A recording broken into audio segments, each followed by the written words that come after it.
Hi, my name is Julie and welcome to my channel, Julie Talks Aphasia. I'm a stroke survivor and I've got something called aphasia. So, can you tell me about how your first stroke happened? My stroke happened in 2013.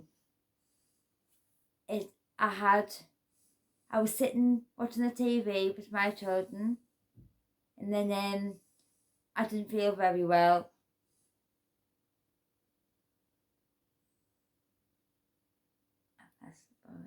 Keep going. I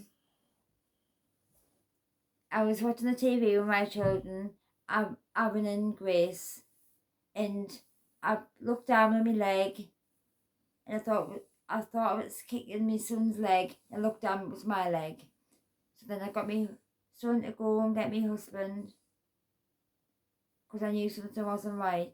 So my husband came down, and then we ended up phoning the ambulance.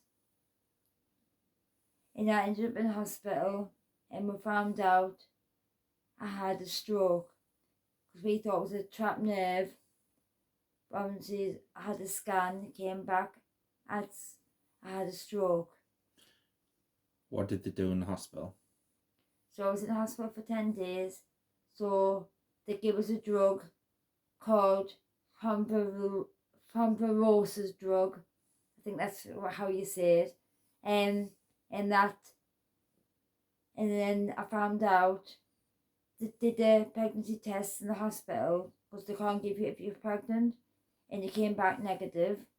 So they gave us a drug, and then I started getting bits of me in a couple of days. It took us a while, but like a couple of days, and I started getting bits of my body, and it was me left hand side of my body.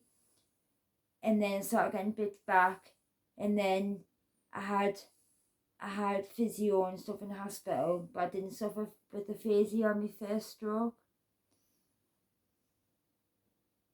How long did it take you to recover from your first stroke? A couple of years. Obviously, I came back and I started obviously to have physio and stuff at home, but then it took us about a couple of years and I started getting a bit back to normality. But I still wasn't perfect, and obviously still found that my memory was a bit dodgy since that stroke, but I was getting better. And then 2015 came, I ended up having another stroke, and I was 21 weeks pregnant. And then I was upstairs doing some housework, and I felt poorly, lay on the bed, and then I got off the bed on the landing, and then my son came, because I heard a big loud thud, and then he got my husband. I can't really remember much after that until I got to hospital, and my daughter wasn't in the house, and then I'm trying to think what happened next. And then got to hospital and managed to say, "Where's Grace?" because I knew she wasn't in the house. So, what happened while you were in hospital with the second stroke? I couldn't talk for 6 days, and then after 6 days, my husband had to make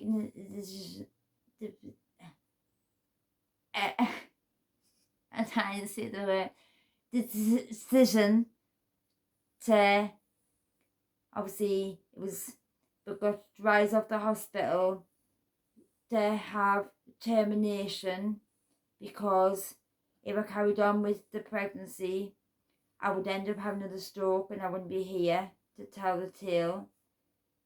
So I go downstairs after 6 days and give birth to a stillborn. Could you talk at the time? No, I couldn't talk at all at the time. How does that make you feel now that you know you weren't being able to talk while going through probably one of the most traumatic experiences of your life? It was awful, because I wanted to say stuff and say how I was feeling. All I could do was cry all the time, and it made us.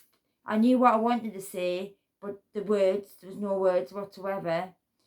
So that was one of the hardest things, because I knew what I wanted to say. It wasn't like I didn't understand what I wanted to say. There was just no words whatsoever, and it just made me feel really sad inside because I couldn't tell people. So what happened after this experience? I ended up going back upstairs to the stroke ward, and then had physio and stuff and speech and language therapy. So how long after that event did your speech come back? So it was 6 to 7 days my speech came back. And what was your first words that you were saying? Yes and no. And then I tried, and then it got better, and then they gave us some, like a communication board, which I still got, and then, because it's got the alphabet and other stuff, like if you want to drink, you have to point at the drink and stuff, and obviously I used that for a bit, but I had a yes and no card as well, and obviously if someone asked me a yes and no question, I could answer it by using the yes and no card. And that was quite difficult and frustration, because I was trying to tell my sister that my husband was staying at the hospital one night, and it took us 20 minutes to tell her just a simple thing as that you're sleeping over, and that made us feel quite really upset and also frustrated that she couldn't understand what I was trying to say, even though I thought I was saying it okay. Obviously I wasn't. What other parts of your body did your stroke affect? It affected me arm. I mean, because I had a stroke on my left hand side, the first one, and then on my right hand side, my second stroke, and I've got no movement in me. I've got a little bit in my hand with taking tablets, which helps us relax my body, and then affects me arm, my leg, and obviously my face. I like slaver quite a bit as well since I've had my stroke. And how long were you in hospital for? I was in hospital for 2 months. What happened round about the Christmas time? Well, when I was in the hospital, the doctor turned around and says I wouldn't get home for Christmas. And I was like, watch this space. This is my fight. I want to get home for my children, because I had at the time a 7-year-old, 6 or 5-year-old, I can't remember, and then I had just a 2-year-old who just turned 2, and then I was like, I'm going to get home for them, because I thought I would have to have Christmas in the hospital, and then so I sit up and stuff, and sat in the chair, and got in the wheelchair, and then I managed to get home. I proved the doctors wrong, so I ended up being home for a couple of days over Christmas. And when did you get out of hospital? I managed to get out the day before my son's birthday, which was the 9th of January, for good. And what happened after there with regards to your recovery? It was a lot of hard work. I had speech, language come in the house. I had physio come in the house, occupational therapy coming in the house, and then I was getting better, a bit better each time. And how long were you in the wheelchair for after your during your recovery? All the time, more or less, apart from going to bed and stuff. I could sit in a chair, but if I was out and about, I was in quite a bit. But then I can walk now with some help. And then some days, if I'm having a bad day, I need my walking stick around the house. And then in the winter, it's worse, and I need my wheelchair when I'm out and about. And how did you recover with regards to your speech and language? So it's still not 100%. It's loads better than what it was. It was a lot of hard work, and obviously I had speech and language therapy that came in the house. And over the last 6 years during your recovery, can you tell me a time where you felt different with regards to your speech?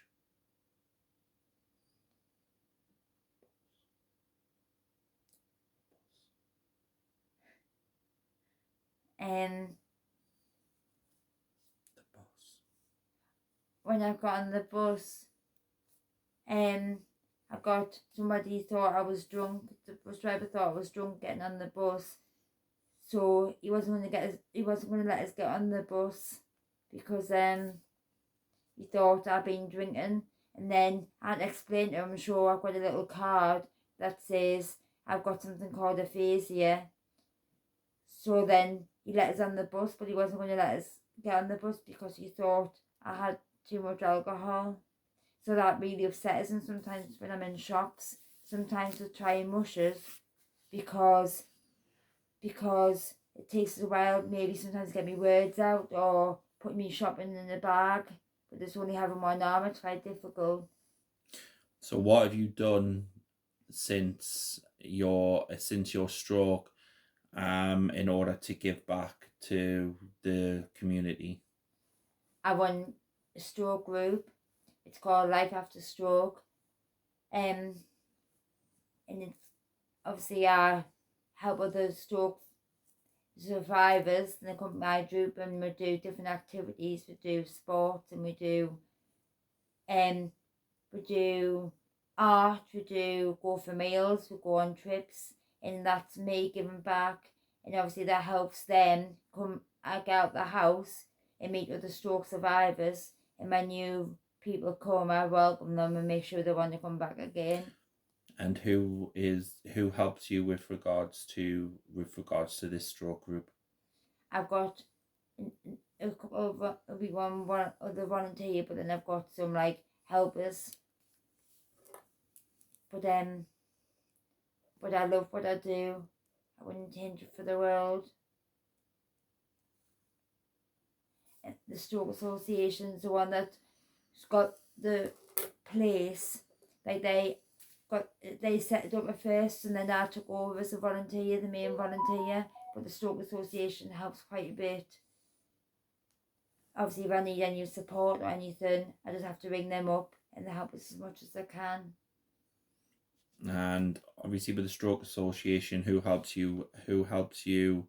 Who's your point of contact with the Stroke Association? Somebody called Danielle. I can't say her second name. And what does she do? She's I can't remember the name of her title, but she's like, if I've got any problems at all, if I need any help, anything, she's there to help. And I've also got somebody else that helps after this, like since I've done some other work, but he's a good help as well. So, going back from the last 7-8 months, how have you recovered compared to back when you first had your stroke in 2015? Well, obviously I'm a bit more confident now since that stroke.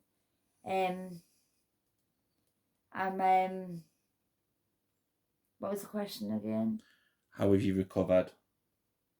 Well, I've now been doing a project on Aphasia, which is the film. I've been doing some filming for the documentary, and now I've decided to do a YouTube, obviously, channel. So going back to that documentary, what's it called? It's called When the Words Away Went. I think I've said that right. And what's that about?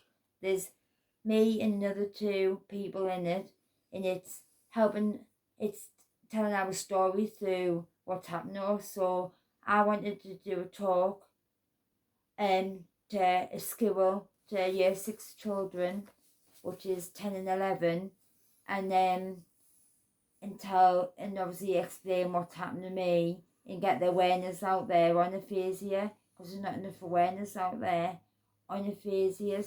So I wanted to really explain to them what's happened, because I think it started off, my children didn't know what it was, so I wanted to start off with the younger children, and then I want to then... Why do you feel it's important for the younger generation to understand what aphasia is?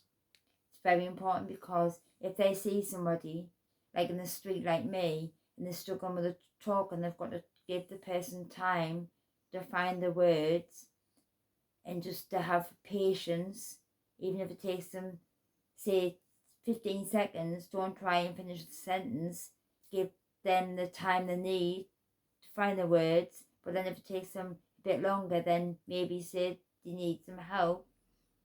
So what you hoping that the documentary, When the Words Away Went, achieves? To get the awareness out there all over the world and all over the country and stuff, so then it helps other people who's in the same boat as me, and just in to go to schools and stuff and hospitals and educate people as much as I can, really, because it's really important to get, because even doctors and nurses and schools and colleges don't know nothing about this.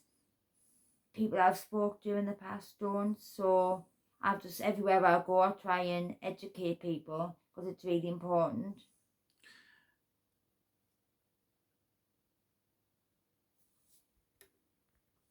So, Julie, is there any more talks on the horizon? Is it something that you want to do again? And what are you looking at doing now? Well, I want to do some more talks at different schools, and then I want to also go to hospitals eventually, and I want to go to colleges. I want to just go as many places as I can to just do more talks and raise more awareness as much as I can. I want to educate doctors, because stroke doctors read from a textbook and not this really know more from a stroke survivor's point of view. Can you explain to me why? Can you explain to me where you can watch this documentary? You can watch this documentary on the Stroke Association website on YouTube, or you can watch it on Channel 4+4 on, or channel4.com, and it's on all 4, and it's called When the Words Away Went. So, can you explain to me why you've started this this YouTube channel? The reason I started this YouTube channel is to, so if I have a bad day, tell people about my day, what it's like to live with aphasia, because it affects your life all the time in different ways. So for me, I find reading difficult, writing difficult, spelling's difficult, sometimes my speech. So I want to just help other people, because it's not all about talking. It's like the hidden stuff as well, like when you try and spell something, that's things like that. So I started to help other people and tell my stories, just to try and raise awareness as much as I can for other people who's got it. So, can you explain to me what you hope this channel achieves? How you hoping it makes people feel, and what you would say to somebody who is dealing with what you're dealing with, and how you manage to cope with it? Can you say the first bit of it again? Can you explain to me what you're hoping the channel achieves? I'm hoping the channel achieves to raise awareness around the world, so then, and if anyone knows someone who's got aphasia, pointing them my way, then I might be able to support them by looking at my videos and stuff and helping people like who's got aphasia and just get awareness out there to people. And what's the name of the channel? Julie Talks Aphasia. And I just want to help as many people. And what would you say to somebody who is suffering from aphasia, and how are you hoping these videos help them? If someone's who's suffering with aphasia, you have good days and bad days. Don't be hard on yourself. If you've got having a bad day, just think tomorrow's a new day, and you just have to take one day at a time. Yes, it's frustrating, and it can be. You get really frustrated and you can get angry, but don't be hard on yourself, and make sure you got plenty of support around you, and just try and keep positive. But even if you don't feel positive, try and just do what you can do, and if you need a rest, just have time for yourself. Make sure you have plenty of sleep, because that can affect you with aphasia. And hopefully these videos what I'm going to be doing will help people take some advice away and support them that way. Is there anyone you would like to thank for on this video with regards to your recovery? I would like to thank Danielle from the Strokes Association, Ken for getting in touch with us about being part of the documentary, and Danielle for putting my name forward for the documentary. I would like to thank the film crew, Frankie, Mike, and the Stroke Association itself, and everyone that's been involved in the filming. So the whole film crew company and everyone that's supported me on this journey from start to finish. This is the start of this channel, which is going to make it big. And where can we watch this documentary again? On channel 4.com.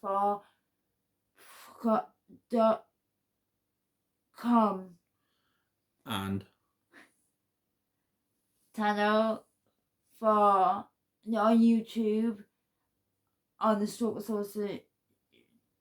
Association website, or all four, and search When the Words Away Went. And where can they support you and follow you? You can follow me on TikTok, Instagram, Facebook, obviously this channel. And what's the titles of them all? Julie Talks Aphasia. Right, bye for now. Thank you for watching, and I'll see you very soon.